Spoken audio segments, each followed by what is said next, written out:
अब आगे बढ़ते हुए 1 मिनट एक खबर। राजधानी दिल्ली में कोरोना का संकट बढ़ता जा रहा है। बीते 24 घंटे में 131 लोगों की मौत ने संक्रमण की टेंशन बढ़ा दी है। पूरी अपडेट देखिए सिर्फ 60 सेकंड्स में। कोरोना वायरस का संक्रमण देश की राजधानी दिल्ली में डराने लगा है।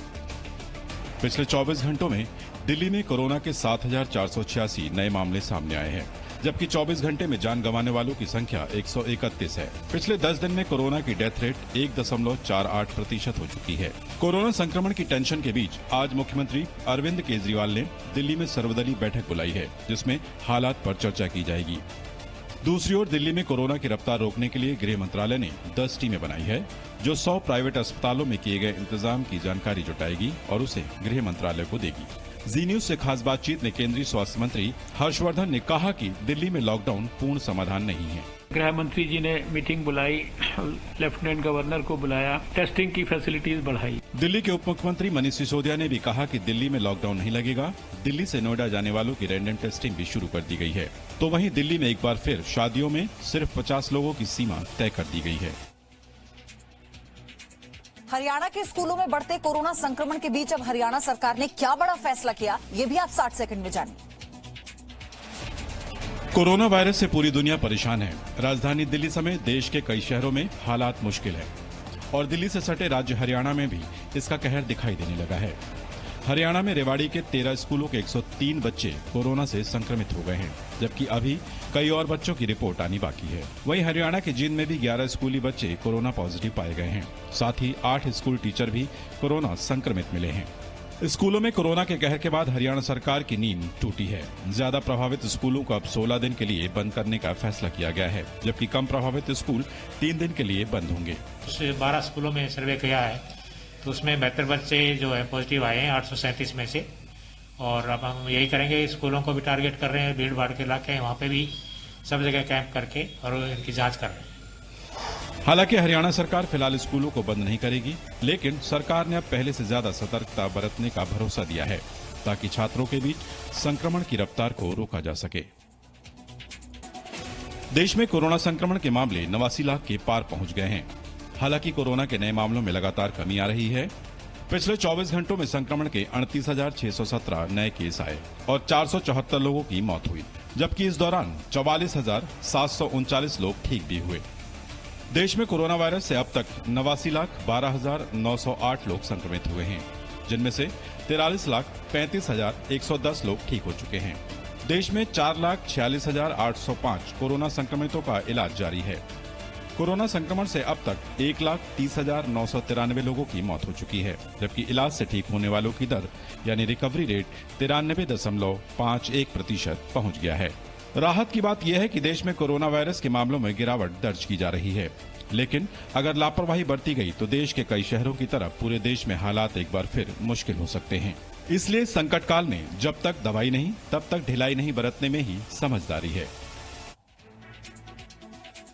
वहीं देश के 3 राज्यों हरियाणा, मध्य प्रदेश और उत्तर प्रदेश में लव जिहाद के खिलाफ कानून बनाने की तैयारी है, लेकिन फिर भी ऐसे मामले सामने आ रहे हैं। बागपत में एक नर्स ने निजी अस्पताल के डॉक्टर पर शादी के लिए धर्म परिवर्तन का दबाव बनाने का आरोप लगाया। 7 महीने तक एक डॉक्टर ने धर्म छिपाकर स्टाफ नर्स के साथ रिश्ता बनाया और जब पीड़ित नर्स गर्भवती हो गई तो अबॉर्शन का दबाव बनाया। ये संगीन वारदात उत्तर प्रदेश के बागपत से सामने आई है। पीड़ित नर्स का आरोप है कि डॉक्टर ने उसे धर्म छिपाकर शादी का झांसा दिया और अपनी बात न मानने पर आरोपी डॉक्टर ने पीड़िता को तरह तरह की यातनाएं भी दी। पीड़िता किसी तरह आरोपी के चंगुल से बाहर निकली तो पुलिस में मामला दर्ज करवाया। पूरा मामला है सर कि मेरे साथ ना एक मुस्लिम लड़के ने धोखा किया, हिंदू बताकर मेरे साथ संबंध बनाए जबरदस्ती, और अभी मैं प्रेग्नेंट हूँ 6 मंथ की। अब कार्रवाई की जाए, उसे गिरफ्तार करके उसके किए की सजा दी जाए। पीड़ित नर्स का आरोप है कि निजी अस्पताल के इस डॉक्टर ने उसका अश्लील वीडियो भी बनाया है और उसे वायरल करने की धमकी देकर ब्लैकमेल कर रहा था। पीड़ित नर्स 6 महीने की गर्भवती है। शिकायत के बाद अब पुलिस मामले की जांच में जुट गई है।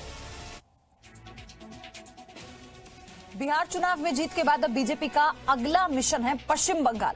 ममता बनर्जी के गढ़ में चुनौती देने के लिए बीजेपी ने किस तरह की तैयारी की है, जानते हैं 60 सेकंड में।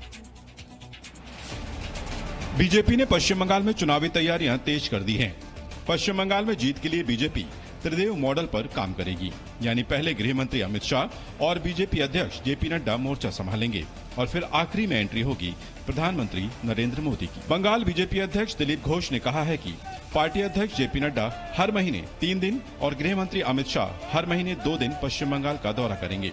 पश्चिम बंगाल में अप्रैल मई 2021 में विधानसभा चुनाव है। बीजेपी अध्यक्ष जेपी नड्डा दिसंबर के पहले हफ्ते में 100 दिन की भारत प्रवास यात्रा भी शुरू करेंगे। 2021 में असम समेत 3 और राज्यों में भी चुनाव है। 100 दिन की भारत प्रवास यात्रा में जेपी नड्डा कई राज्यों में जाएंगे, वहां संगठन के बूथ स्तर की बैठक लेंगे और प्रबुद्ध नागरिकों से चर्चा करेंगे। दूसरी ओर पश्चिम बंगाल की मुख्यमंत्री ममता बनर्जी भी 24-25 नवंबर को बांकुरा का दौरा करेंगी। आपको बता दें कि पिछले दिनों गृह मंत्री अमित शाह ने बांकुरा का दौरा किया था। सियासी घमासान के बीच पश्चिम बंगाल के राज्यपाल जगदीप धनखड़ ने एक बार फिर से राजनीतिक हत्याओं के लिए ममता सरकार पर सवाल उठाए।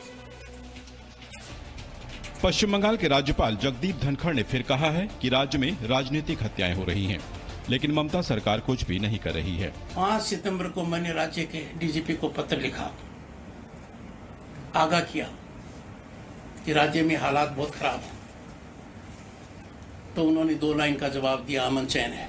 राज्यपाल का ये बयान पश्चिम बंगाल में एक और बीजेपी कार्यकर्ता की हत्या के बीच आया है। सिलीगुड़ी में बीजेपी कार्यकर्ता कलाचंद कर्माकर की हत्या का आरोप भी टीएमसी कार्यकर्ताओं पर लगा है। किसी चुनाव के अंदर और किसी विचारधारा को रोकने के लिए व्यक्तियों की, कार्यकर्ताओं की हत्या ये भारत की जनता स्वीकार नहीं करेगी। राजनीतिक हत्याओं पर बीजेपी के आरोपों पर ममता बनर्जी ने भी जवाब दिया है। कोई आदमी चुनाव को पहले बहुत सारे बात कहते हैं, बहुत सारे बाहर से आदमी ले आ सकता है, बहुत सारे गुंडागर्दी कर सकता है, लेकिन हमें नहीं चाहते हैं। वहीं बिहार में सरकार गठन के साथ ही विपक्ष के हमले तेज हैं।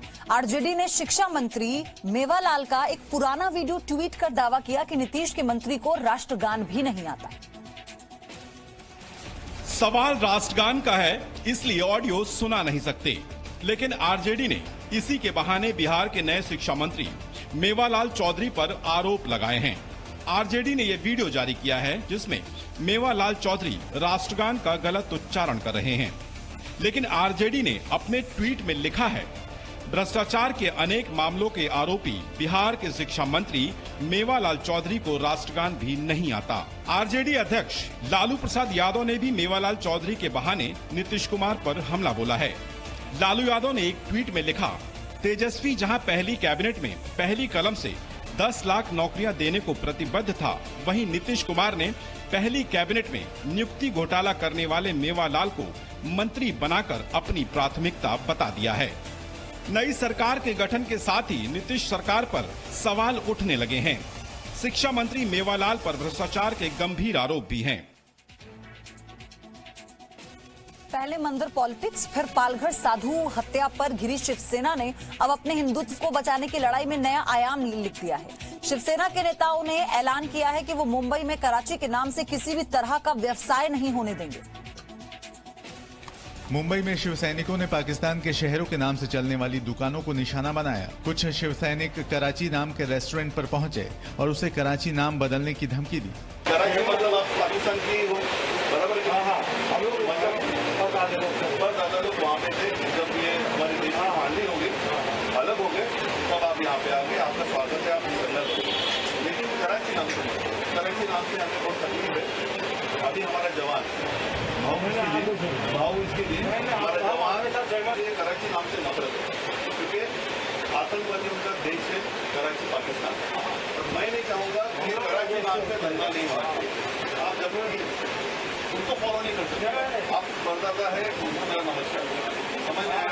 आप अपनी दिल से। हालांकि इस मामले में कोई पुलिस शिकायत दर्ज नहीं कराई गई है और ऐसे में बड़ा सवाल ये है कि आखिर शहर में 50 वर्षों से कराची नाम से जो सामान बेचे जा रहे थे उस पर शिवसेना को अब जाकर ऐतराज क्यों हो गया है। और अब मैं 60 सेकंड में देखिए लद्दाख में हिंदुस्तान की तैयारी का ट्रेलर।